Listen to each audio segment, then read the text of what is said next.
Alright mga ka-tracker, pasilip ko lang sa inyo itong unit na nire-reco namin. Malapit nang matapos to. Ito po ay Puso Super Great 6M70 wing van, 32 feet ang haba, 10-wheeler. Ayan po yung itsura niya, color green, tapos yung undercut niya dilaw, and then parang gold yung kanyang frame sa body. Ayan po. Ito po ay kasalukuyang ginagawa yung air condition. Shoutout kay Boss Randy, Boy Lamig. Ayan.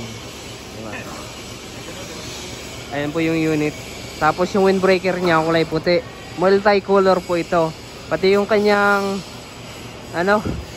itong rim. Ayan, 10-wheeler.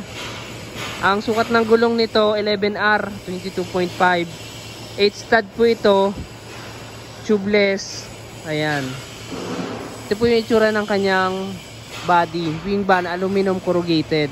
Tapos 3 layers running guard ginawan po namin. Ayan.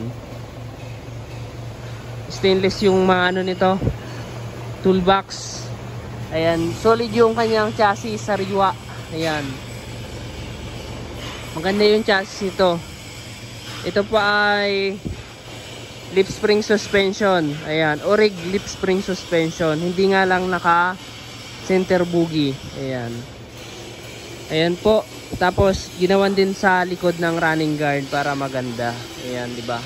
Solid na yan. Tinanggal namin yung mga sticker. Maganda yung loob nito. Kulay puti yung pinto. Ayan. Ito, pasilip ko sa inyo yung loob. Ayan, hindi pa siya naka steel flooring. Alam ko ipapastel flooring to. Yung kanyang panel, plywood, may mga pinalitan kami kasi may mga damage. Ayan, okay na po. Tapos maganda yung ceiling niya, naka-aluminum. Ayan. May plaka na to, naka-rehistro na. Ayan, aluminum yung kanyang step board. Tapos may mga rubber bumper. Ayan, maganda. Tapos yung ating sidings, may mga po yan, may mga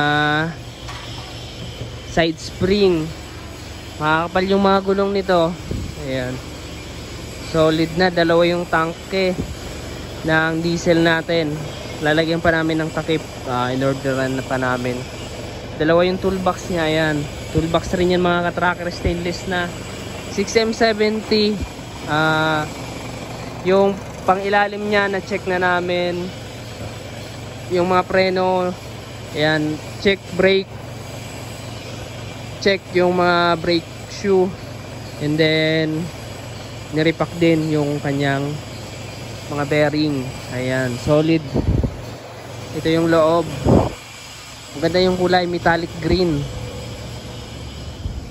Ito yung loob, malamig na. Wow. Wow.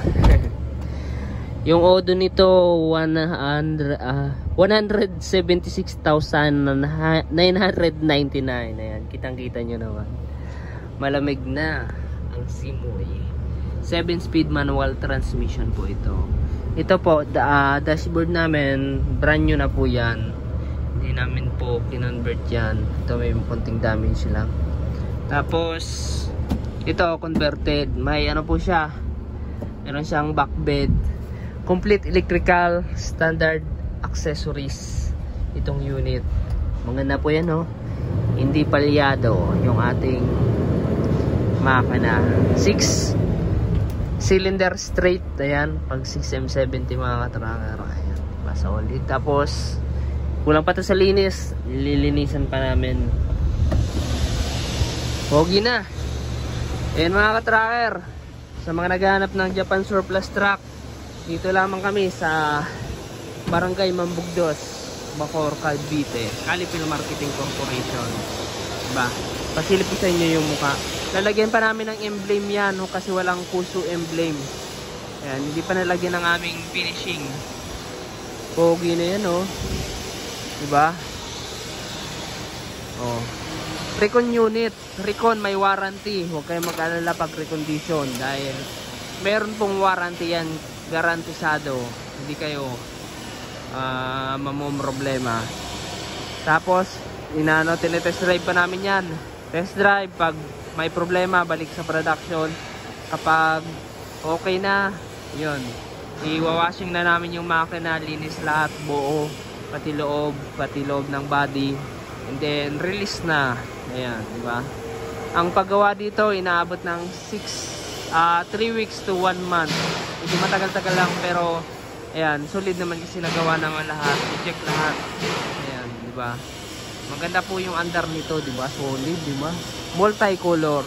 Ito yung gusto ng client na kulay, kaya ito yung kulay, at ito yung naka-indicate sa registro. Kaya naka-registro po sa yung kulay niya indicated na sa registro. Ayan, di ba? Kasama na yan sa bibili niyo mga katracker.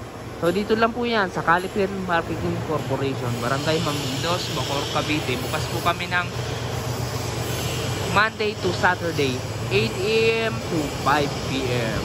Sila po kayo ng mekaniko kung titingin po kayo ng unit. Ayan, maraming salamat. Kung nagustuhan nyo itong video na to, itong truck na to, paki-like, share, and mag-subscribe na. God bless. Bye-bye.